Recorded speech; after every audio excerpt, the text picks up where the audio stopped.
Pag-uusapan natin sa video ito ang pagkakaiba ng unemployment at underemployment. Okay, para ito sa mga grade 10 students. Ang unemployment, ito ay nangyayari kapag ang mga tao ay walang trabaho, ngunit aktibong naghahanap ng trabaho. So kapag walang trabaho pero naghahanap ka ng trabaho, ang tawag sa iyo ay unemployed. Okay, so ito rin ay tumutukoy sa isang kondisyon kung saan ang mga manggagawa ay walang makita o mapasukang trabaho. So yun na nga, unemployment tumutukoy sa walang trabaho pero naghahanap sila ng mapapasukang trabaho. At ito rin kondisyon ng mga taong walang trabaho pero naghahanap pero hindi makakita ng trabaho. So marami sa ating bansa niyan. At nakita natin ang iba't ibang dahilan kung bakit marami ang walang trabaho. Isa na rin yung job mismatch. Yung natapos nila na skills, yung skills na nakuha nila dun sa kurso na natapos nila ay hindi yun ang hinahanap ng mga kumpanya. Halimbawa, nursing graduate, pasado ka na sa board exam, nurse ka na, pero nagtatrabaho sa call center agent siya. Ibig sabihin, yung kasanayan niya bilang nurse ay hindi ang hinahanap ng mga kumpanya. So, yun ang unemployment. Isa sa mga dahilan lang yan. Ikalawa ay yung kulang sa pinag-aralan. So, hindi nag-aral, kulang sa pinag-aralan. Ilan lamang yan sa mga dahilan ng kawalan ng trabaho ng mga kababayan natin. Ano naman ang underemployment?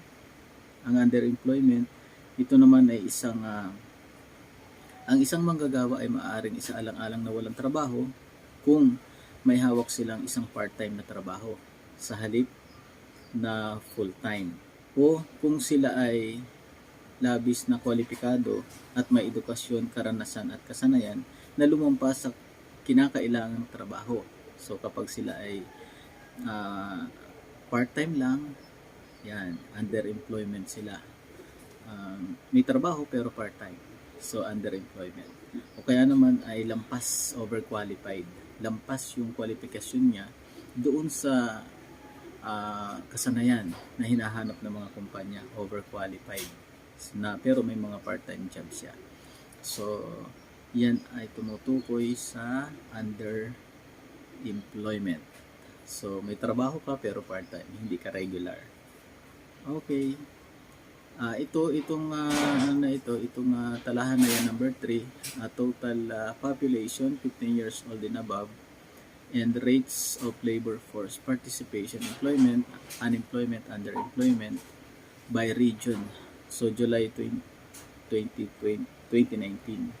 So yan, makikita niyo dyan yung total population 15 years old and over, labor force participation, employment rate, underemployment, unemployment, and underemployment rate.